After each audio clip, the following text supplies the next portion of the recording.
Hey everyone, and welcome. Today we're going to dive into something super cool, a new and honestly, a much simpler way to build powerful AI agents.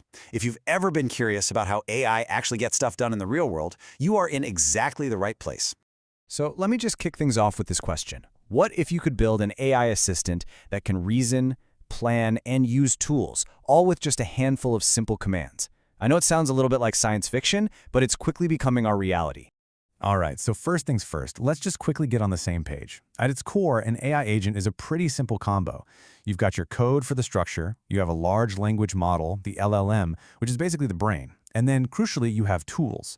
And tools are what let the agent interact with the outside world. You know, anything from checking the time, to using a calculator, or even booking a flight for you. Now, to really get why this new way is such a big deal, we got to take a quick look back at the old way of doing things. And let me tell you, it was full of complexity. You see, the older frameworks, they were just packed with what I like to call scaffolding. This meant you had to write these really complicated prompt templates and feed the model tons of examples, all just to teach these older, less capable AIs how to think, how to reason, and how to use their tools. Seriously, it was a ton of work just to get the AI to even think in the right direction. But things have changed a lot. The AI brains themselves have gotten so much smarter, and that has completely changed the game for how we build these agents. And yeah, this slide just lays it out perfectly. On the left, you've got the old way, with all that babysitting and complex hand-holding. But on the right, that's today. Modern LLMs like a Claude 3 or a Llama 3, they come with reasoning and tool use just baked right in. You don't have to teach them how to think anymore. They just know. And that new reality? That's exactly where a modern framework like Strands comes into play. So let's check out this model-first approach. Really, the whole philosophy behind Strands comes down to this one idea.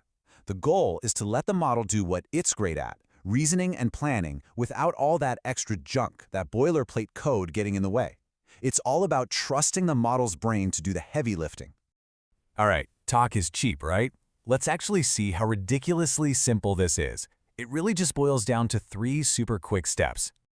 I'm not kidding. The whole process is this easy. You install the libraries, you write like 3 lines of code, and you run your agent. That's pretty much the whole thing. Let's break it down. Okay, step 1, getting it installed. It's just one command. You pop into your terminal. You pip install the Strands agent and its tools. That's it, done. Okay, on to step 2, the actual code. First, you import the agent class from Strands. Then, you just import whatever tools you want to give it. So for this example, we're going to give our agent a calculator and a way to check the current time.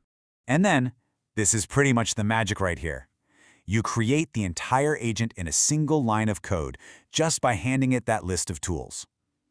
And what's cool is that by default, Strands uses a really powerful model like Claude 3. Which means you get some serious brain power right out of the box, no extra setup needed. And finally, step 3, you just run it. You call the run method and ask your question in plain English. Something like, hey, I was born on January 1st, 2000. Can you tell me my age in days? You just talk to it like a person. No weird, complicated instructions needed. Okay, but here's what's really cool. What's happening under the hood. The agent gets your request and just figures out a plan on its own. It literally thinks to itself, okay, hold on. To figure out an age in days, I first need to know what day it is right now. So boom, it uses the current time tool. Then it thinks, all right, now I just need to do the math, and it uses the calculator tool.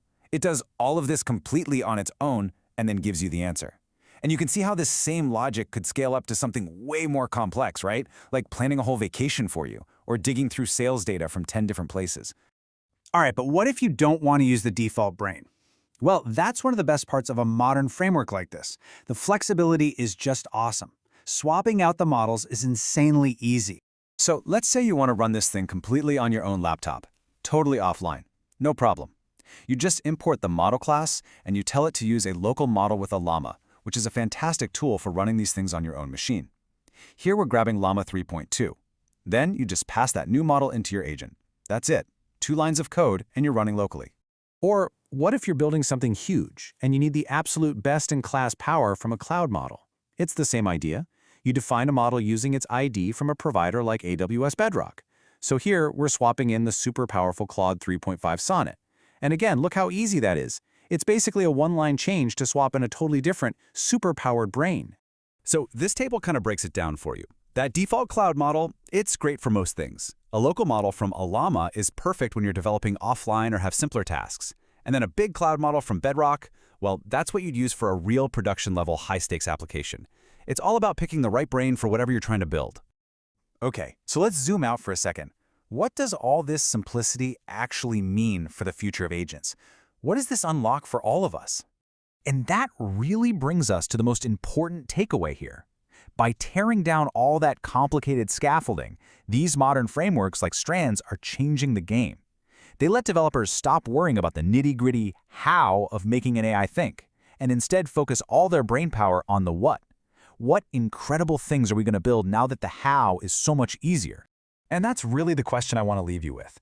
Now that the barrier to entry is just so much lower, and building these intelligent agents is this accessible, what are we going to create next? The possibilities are, well, they're pretty much endless. Thanks for tuning in.